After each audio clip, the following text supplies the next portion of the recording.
So I've been asked to explain the Board of Madness right here.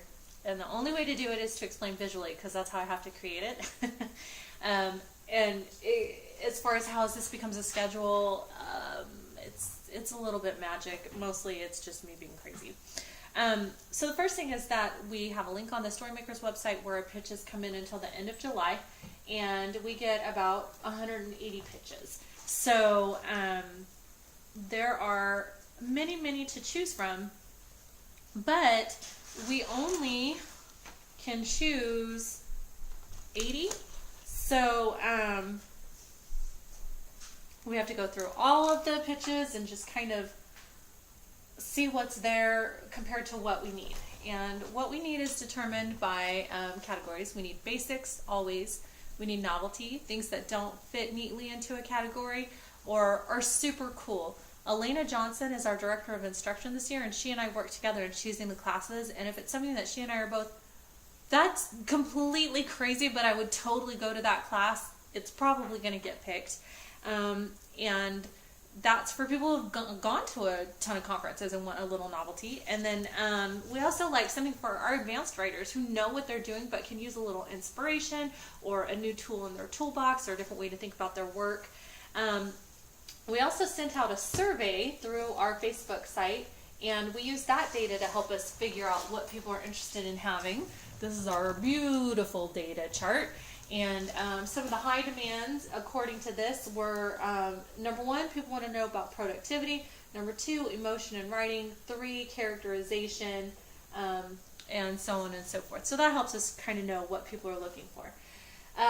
We also have a lot of people who will pitch a similar class, a lot of classes on character or how to plot. So what determines choosing one class and instructor over another? Well, when we're looking for instructors, we're looking for new faces. We love giving people a break. We love having new teachers come in. It's so fun to have new faces at Storymakers.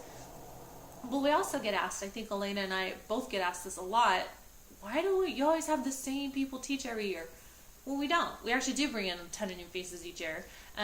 But some of the reason you see some of the same faces over and over and over again is their evaluations at the end of each conference are outstanding. We also take attendance, basically, and count heads in every single session of every single breakout. So we know who and what classes are in high demand. And when someone's getting that much love as a presenter, we want them back. And it doesn't matter if it's every single year. They're good every single year. We absolutely want them. Things that will reduce chances of classes being picked are, 1, if someone pitches only a panel and not classes, that's purely a budget consideration,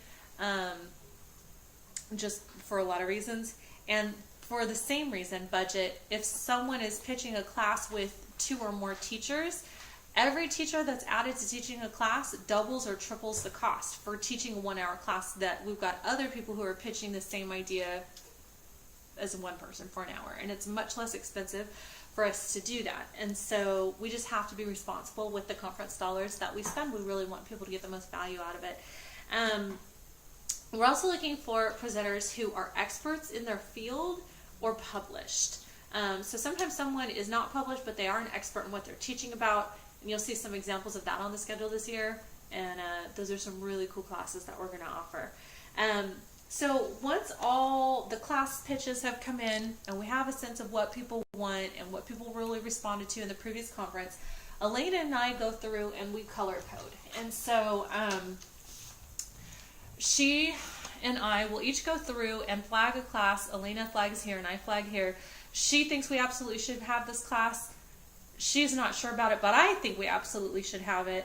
And so on and so forth through all the classes. Once we've taken all those and flagged them, then we meet via Skype in August 3 to 4 times, about an hour to 2 hours each time, and we just start hammering it out. And we argue and we laugh and we debate and we argue and we laugh and we debate and we debate and we debate until we've come up with what we think is a great class slate.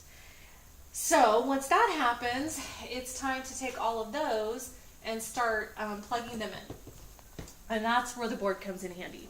So every single class that we've chosen is I write it down on an index card. And this is just Friday. There's a whole nother board like this for Saturday, but I stole it from my husband and I had to give the bulletin board back. So I set it up in categories. This represents days, rows is categories. We've got our intensives that run during every breakout. Friday we're doing a self-publishing track. Some of them fell off. Then we have genre, marketing, novelty, craft,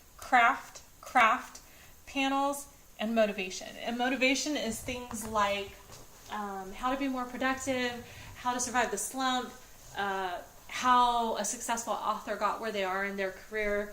And then I have to cross-check it all within each day and between both days to see, did we repeat the right classes? Do we have someone, do we have 2 middle grades in 1 hour? We don't want that.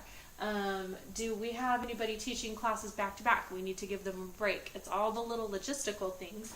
And then once that's plugged in, it goes back into our schedule database, and Elena goes in and looks at it and tells me everywhere that I missed. And then we iron those out, and then we send out the invitations. And that is pretty much the process behind the Board of Madness that will eventually become your schedule when you look at it in December.